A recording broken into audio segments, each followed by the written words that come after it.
talk today, I'm going to talk about myself, the country of my origin, India, and highlight how different it is from the United States.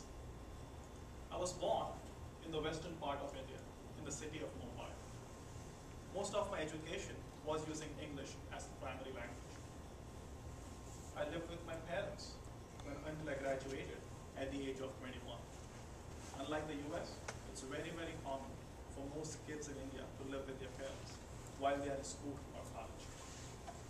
When I graduated, I got a job offer from IBM. I had graduated as an engineer with electronics and telecommunication.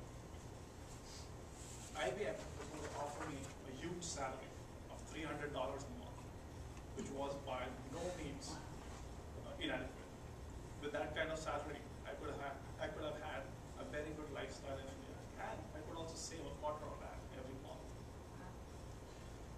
The thing was that this job offer from IBM required me to move to the city of Bangalore, which was a neighboring state.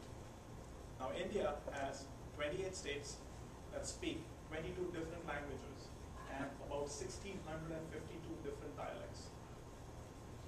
So every state is very different in terms of the language, the people, the culture, the food, the shopping. Most of the businesses in India are mom and pop type of businesses. So if I move to a different city, I cannot quickly try to find out, hey, let me find the nearest Walmart or Pizza Hut. In most cases, you wouldn't even know where to start looking. So it's quite challenging, but at the same time, very interesting. I stayed in Bangalore and I worked with IBM for about a year and a half. And then I came to the United States to attend grad school at the Ohio State University. When I graduated, I got a job offer with Citrix Systems, Fort Lauderdale, and I moved down to South Florida. It's July of 2000. I'm sitting on a couch in my apartment in Coconut Creek, and my phone rings. It's my dad from India. He says, "Hey son, you're 25 years old, you're done with grad school, you have a decent job. Do you have a girlfriend?" I said, "No, not yet." He said, have you given any thoughts to getting married?" Now I knew where this was heading. And I said, "Dad, I'm not really interested in the whole arranged marriage thing." He said, "Just think about it for a minute. After you hang up, log into your check your email. I've sent you an email with a picture of a nice girl and some background information." I said, "Yeah, whatever," and I hang up. I really couldn't resist. So I logged into my email, I opened the inbox, I click on the picture, and wow. And I started writing an email to that girl right away, introducing myself. For the next 4 months, this girl and I exchanged emails on a daily basis. And I even talked to her on the phone on the weekends. It was really expensive to call India about 8 years back. It's like $1 a minute. So we would talk only on the weekends. At the end of 4 months, I made a trip to India to meet her. I met her for brunch one morning. And we talked for about an hour. Although this was the first time I was meeting her, it seemed like we had known each other for a long time. At the end of the hour, I proposed to her.